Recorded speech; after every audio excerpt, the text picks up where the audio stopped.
क्या आपको भी सपने में मरे हुए लोग दिखाई देते हैं? किसी को अपने मरे हुए पिताश्री सपने में दर्शन देते हैं तो किसी को अपनी मृत माता के दर्शन होते हैं। शायद आपने भी सपने में मृत परिजनों को अवश्य देखा होगा, लेकिन सुबह उठने के बाद आप उस सपने को दुर्लक्ष्य कर देते हैं। क्या अपने मन में कभी ऐसा विचार आया कि आपको ऐसा सपना क्यों दिखाई दिया? इस सपने का अर्थ क्या हो सकता है? लेकिन क्या आप जानते हैं, सपने में मरे हुए परिजन दिखाई देने पर हमें महत्वपूर्ण संकेत भी मिलते हैं। सपने में मृत परिजन दिखाई देना कोई आम बात नहीं है। इसके पीछे गहरा रहस्य छिपा हुआ है, जिनका वर्णन हमारे पुराणों में किया गया है। तो चलिए आपको सुनाते हैं वह प्राचीन महान कथा। इस कथा को सुनने मात्र से ही पितरों की कृपा प्राप्त होती है। आइए सुनते हैं वह कथा। एक बार देवर्षि नारद यमराज से मिलने के लिए यमलोक जाते हैं। यमराज देवर्षि नारद का बड़े प्रेम से आदर एवं सत्कार करते हैं और उन्हें प्रणाम करते हुए पूछने लगते हैं, हे देवर्षि, यमपुरी में आपका स्वागत है। आपके दर्शन से आज मैं धन्य हुआ और आपके चरण पड़ने से यमपुरी की शोभा बढ़ गई है। इस प्रकार से यमराज के द्वारा स्वागत किए जाने पर देवर्षि नारद प्रसन्न होते हैं और यमराज को भी प्रणाम करते हैं और कहते हैं, हे मृत्यु के देवता यमराज, आपको भी मेरा प्रणाम है। आपके आदर सत्कार से हम अत्यंत प्रसन्न हुए। फिर यमराज नारद जी से कहते हैं, हे देवर्षि, आज आपका यमलोक में आने का क्या प्रयोजन है? अवश्य ही कोई महत्वपूर्ण कार्य अथवा कोई महत्वपूर्ण समाचार लेकर आप आए होंगे, या फिर हमसे कोई भूल तो नहीं हुई है? कृपया बताइए, मैं आपकी क्या सेवा कर सकता हूं? तब देवर्षि नारद कहते हैं, हे धर्मराज, आप तो मृत्यु के तथा न्याय के देवता हैं। आप तीनों लोकों के सभी जीवित और मृत प्राणियों का लेखा जोखा रखते हैं।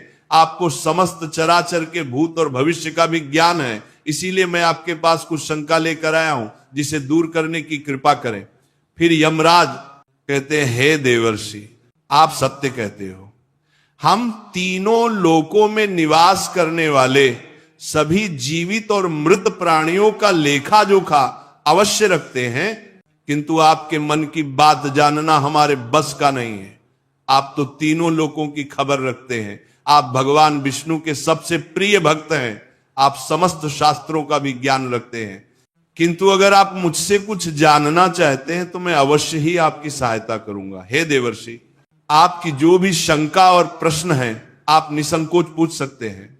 मैं अपने सामर्थ्य के अनुसार उनका जवाब देने का प्रयास अवश्य ही करूंगा। देवर्षि नारद कहते हैं, हे यमराज, मैं पृथ्वी लोक का भ्रमण करके आया हूं।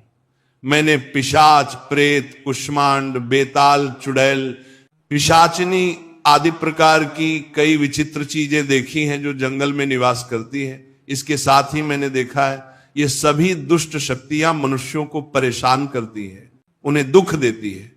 इसका क्या कारण है? ये सभी बुरी शक्तियां मनुष्य को क्यों परेशान करती हैं?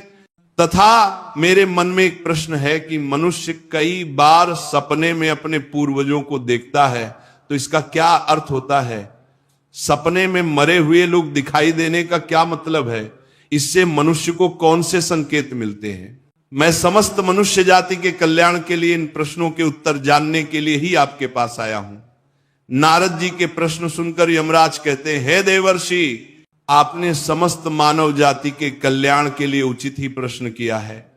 मैं आपको इन सभी प्रश्नों के उत्तर अवश्य देता हूं, किंतु उससे पहले मैं आपको एक अत्यंत पवित्र कथा सुनाता हूं।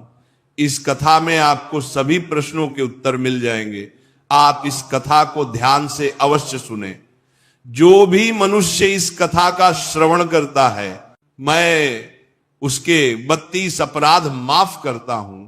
तब नारद जी कहते हैं, हे धर्मराज, आप मुझे वह महान कथा सुनाइए, मैं इसे ध्यान से सुनूंगा। तो फिर यमराज देवर्षि नारद को यह महान कथा सुनाते हैं। तो चलिए आपको वह कथा सुनाते हैं। आप सभी इस कथा को ध्यान से सुनिए।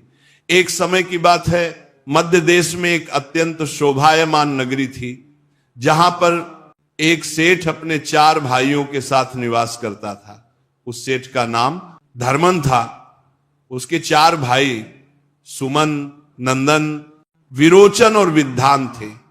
सेठ और उसके सभी भाइयों का विवाह हो चुका था और सभी बड़े प्रेम के साथ एक दूसरे के साथ रहते थे। सेठ के पास किसी चीज की कोई कमी नहीं थी। वह और उसके भाई बहुत मेहनती थे और मिलजुल कर व्यापार और खेती करते थे।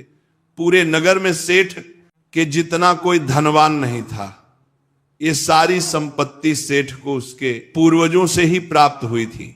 सेठ के पूर्वज महादानी और दयावान थे। वे सभी दान धर्म तथा अनेक प्रकार के यज्ञ हवन आदि धार्मिक कार्य किया करते थे।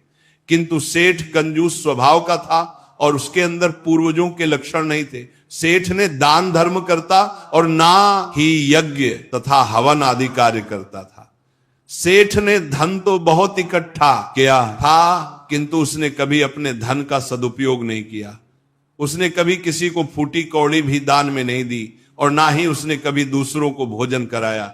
सेठ के पूर्वज तो मंदिरों में भंडारा दिया करते थे, गरीबों को वस्त्र तथा अन्न का दान किया करते थे, लेकिन सेठ ने अपने पूर्वजों का कभी अनुसरण नहीं किया। वह हमेशा ही धन कमाने में और धन का संचय करने में लगा रहता था, जिससे उसके पास बहुत सारी धन संपत्ति तो हो गई, लेकिन उसके पूर्वज उससे बहुत दुखी और नाराज हो गए।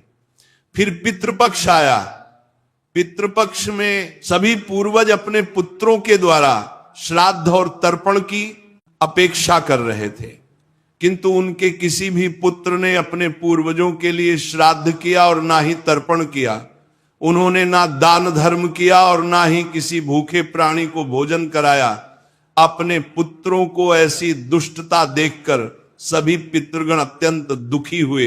सेठ के पूर्वजों को अपने पुत्र का व्यवहार ठीक नहीं लगता था। इसी कारण से वह पितृलोक में भी दुखी ही रहा करते थे। धन कमाने के लालच में सेठ इतना उन्मत्त हो गया कि वह अपने पूर्वजों को भी भूल गया और उसने अपने पूर्वजों का श्राद्ध तथा तर्पण आदि कार्य करना भी बंद कर दिया, जिससे उसके पूर्वजों की आत्मा की तृप्ति नहीं होती थी। वे अपने पुत्र के ऐसे व्यवहार से दुखी रहने लगे। फिर एक दिन उस सेठ के पूर्वज चर्चा करते हैं। वे एक दूसरे से कहने लगते हैं, हमारा बड़ा ही दुर्भाग्य है जो हमारे कुल में इतने स्वार्थी और लालची पुत्रों का जन्म हुआ है।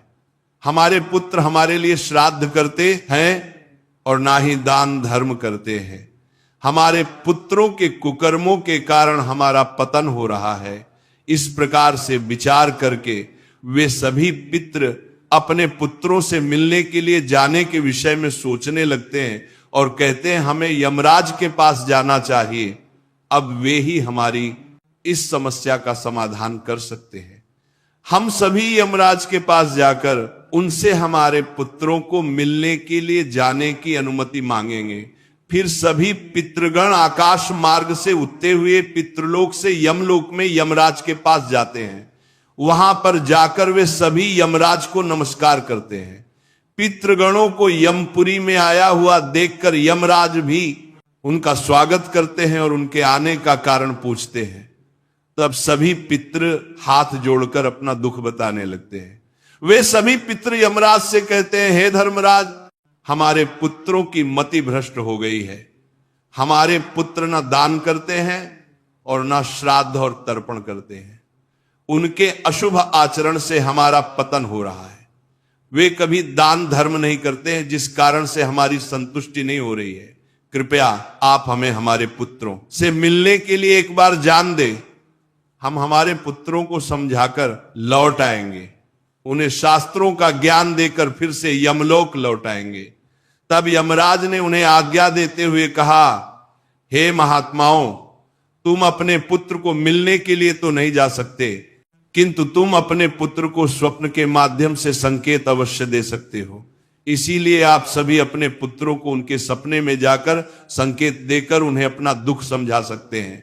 फिर वे सभी पितृ इस बात पर सहमत हो जाते हैं और एक एक करके अपने सभी पुत्रों के सपनों में जाकर उन्हें दर्शन देते हैं।